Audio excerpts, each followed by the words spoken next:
Hey guys, welcome back to Survivor 41, baby. Last time was a little bit of a chaotic tribal council. Tiffany was voted out ultimately, but Heather tried to stir some stuff up, so we're going to see the ramifications of that. There was also some more tension between Shan and Deshawn. Maybe we'll see the ramifications of that. And I did see on Instagram before this episode, they showed the screenshot of them doing a rock draw for something. So it said like time to draw rocks, and then it said what two people do you think are going to be voted out in this episode? And it's a regular length episode. There's two people getting voted out. I don't know. I mean, it's a rock draw, so unless it's just for a challenge and they're hyping up the rock draw, maybe they're splitting into two tribes for a vote after the merge. Is that a thing they might be doing? That's possible. Which, if they are, I don't like that kind of thing, because it there's a lot of BS that can happen there. You know, someone in a really good position could suddenly be in a horrible position, and it's like, yeah, everything Survivor's about adapting and pivoting, but there's only so much pivoting you can do sometimes, right? So, I mean, a lot of these twists, if they're really twisty with it, it can work out, like, have the opposite effect that they might want, right? But we'll see. I mean, that's just a theory on what it could be. I don't know why else they would be hyping up a rock draw and two people being voted out in the same vein. Either way, it would be interesting. But, of course, like, twist after twist. There's always a new twist every episode, new advantage. It's like, okay. Take it easy. There's 3 idols still out there and 2 extra votes. And there's how many people left? I don't know. 10 or something. All right. Let's get into the episode. All right. If you're new here, every week I talk about Survivor 41. I'm also taking my friend Alec on his Survivor journey, watching Survivor for the first time ever. I'm taking him through the seasons chronologically from the beginning. So we're up to Survivor Palau, and that's going right alongside this one, pretty much episode to episode. There's one of each coming out every week, so it's fun. So you can check that out if you want some old school Survivor. But I'm also doing this, and you can watch the highlights of my reaction once you click the link in the description, and you can come back afterwards for a little bit of a discussion. Okay? All right.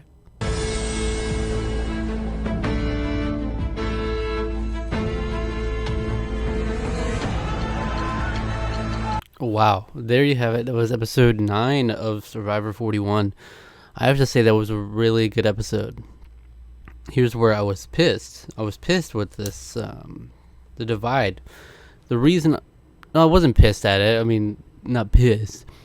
I just think it's like they don't think these things through. And of course, again, it just like happened to work out for them. But I think they really set themselves up for like a more predictable outcome, and it just happened that Erica and Xander won immunity. Now look, if Erica didn't win immunity, still probably would have turned it on this year, right? And Xander could have done some idle shenanigans, so there were still other options. Obviously, it wasn't a clear-cut thing, but I just think this presents more of an obstacle, especially at a point where Erica and Xander were talking about how they should try to rally some people on the bottom. You can't really do that so much. And ultimately, it came down to the power structure deciding the votes, right? They decided both votes. Because you split them up, that's what's going to happen. You're not going to have enough numbers to counter that, you know?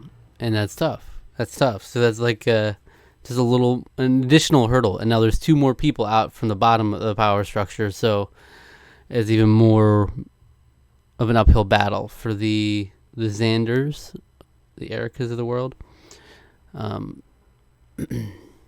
Yeah, that sucked though. Nasir, so wholesome. He was a pleasure to watch all season. Like, going into it, I was expecting maybe an early boot. He seemed like the typical like tribe provider kind of role. Maybe he would be a little bossy, but then going into it early on in the season when they were showing Luvu, he was rubbing people the wrong way. He was scheming and doing stuff. but they just won so much, and then he made it way further than I expected. And then I was like, oh wow, okay, he's actually well positioned now.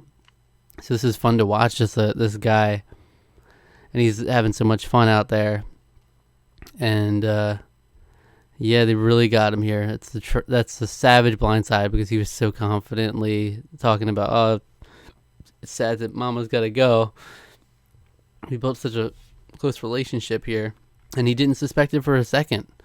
I think that's probably thanks to Ricard and Shan being such good players, like particularly better than most of the other players because of how much experience they've gotten at Tribal Council. Like, they're able to sell it so well, and they have no problem just disposing of these chess pieces, you know. And so he was like, these are my two tightest allies, so I'll straight up tell Heather, like, okay, this is sorry you gotta go, but that's how it's gotta be. Good play probably for them. You know, I don't know how much Heather is shaking things up necessarily. Like, she did try to do the thing in Tribal Council, but I don't know. She's still a relatively quiet player in the grand scheme of things. And we did have a bit of cringe early on in this episode where Heather would not own up to Nasir to telling people to vote, putting his name out there. She's like, it's a lot different putting the name out there and writing it. No, it's not. If you just put the name out moments before Tribal Council in the hopes that they go, it's not different. Just own up to it. You very clearly were caught with an egg on your face there. So that was very cringe. Very cringe. And then she tells Evie, like, what did I say for you to vote? And she's like, oh yeah, she said to vote for Nasir. Yeah. Thank you for saying that. But I loved what was brewing there between, like, because Deshawn and Shan had this tension building even more. Deshawn was even more passionate about potentially turning and maybe working with someone like Evie. Obviously, we saw that was not obviously his biggest priority. It still seems to be the Ford's his biggest priority. But we'll see. Comes a spice that's been previewed in the next episode here. So that was the Erica, Shan, Ricard, Nasir, Heather group. The other group was divided up to Liana, Deshawn, Xander, Danny, and Evie. But that's what I'm talking about. 3 of this core 4 were together. So it's an uphill battle for the other 2. And it's so wild to look at this vote. Like, if you saw this arrangement of people, it's 3 Yasa and 2 Luvu. It's like, okay, Danny and Deshawn are in trouble here. If you saw this early on in the season, like even if 3 episodes ago, you'd be like, okay, well, Deshawn, this might be your time. But now it's like, oh, clearly Liana is with Deshawn and Danny. It's like switched up so much to where it's just Xander and Evie are considered the Yasa people. Even they weren't on the greatest of terms. I just wonder, it seemed like Xander didn't expect that to happen. He was convinced that actually it was going to be Liana. I wonder, with hindsight, if he would have played his idol for Evie. That's what I was saying in the episode. Would he have played his idol for Evie and saved her if he could have?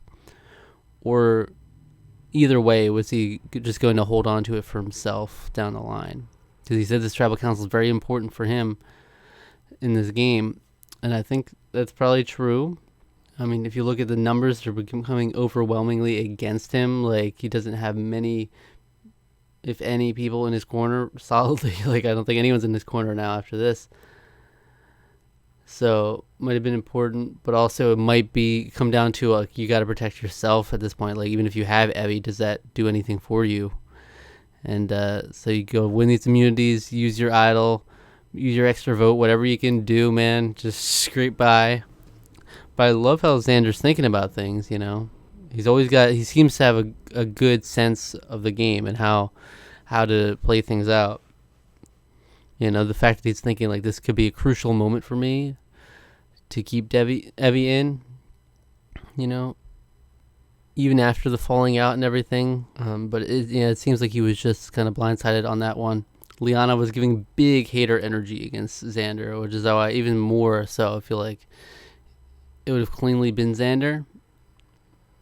The problem is then when you split up the group, is these people with idols are more powerful in that they can, if they play it, they have so much say in how the votes go. You know, there's only so much splitting of the votes you can do. I thought this was an amazing episode. I was engaged the whole time. I was really into what was happening, and it's like they actually managed to tell a concise and good story for a 43-minute episode of 2 votes. Like, I thought it was solid. And like, in spite of this twist of splitting them up, it worked itself out to be a more interesting outcome, I think. And just the stars kind of aligned, where 2 really interesting people, Xander and Erica, winning immunity, throws 2 big wrenches in the plan, and still having these idols in play. It's like, it's a lot. It's a lot, Jeff. And Jeff asked the tribal council, like, why does everybody know about all these advantages? It's because you freaking designed them that way, Jeff. It's going to happen. You didn't think it through. He's like, oh, but I want special things to be popping up and people not to expect it. Why do you guys know about it? Maybe because one of the advantages was that you had to out yourself as having an advantage. And one of the advantages was that you have to freaking say specific phrases to link up with others. And also the extra votes from freaking Shipwheel Island, they come from how you interact with someone else. So if you're on the other end of that and you don't get an extra vote, you know the other person has an extra vote. So everybody has knowledge of everything. Knowledge is power in this game, Jeff. Knowledge is power. That's it. Okay. Evie, I'm sad to see Evie go as well. A great presence in this game. A great mind for the game as well. Just unfortunately really on the bottom for this greater part of this merge here. Though for me, Nasir is the most tragic one, because he's just so wholesome. The fact that it made it almost worse that he was so smiley afterwards. She's like, bye guys. Like, come on, Nasir, can you just be pissed? I just wanted Nasir to be pissed. Like, how dare you do this to me? I wanted that from him, and he couldn't give that to me because he's such a wholesome guy, and he's still happy to be there, even moments after when they make him sit on the jury and just watch, like, oh, your game is over, by the way. That's a good survivor, though. We did play the extra vote. Shan played the extra vote. Okay, so Ricard did get his way. This is Ricard's move. Okay, so he finally got her to do something he wanted to do. She didn't get her way this time. She wanted Heather. We got Nasir, which I think does make sense. You flush the idol. Heather doesn't have much going on, but maybe for Shan personally, it's different. And it's different, and also in the sense that you don't want to be like the only person left with an idol, because it's an even bigger target for you. So it's like people want to get Xander out, flush his idol. People want to get Nasir out and flush his idol. She's probably thinking, well, what's next after that? What's next after that? Let's not get too hasty. We don't have to be flushing people with idols right now. So it's almost like I wonder if Nasir never got that idol, if he would have been better off, you know? Would he have is that what ultimately made him go out where he did, where he could have had some more longevity in the game? It's interesting, and it's the irony of these twists that end up having the opposite effect sometimes too.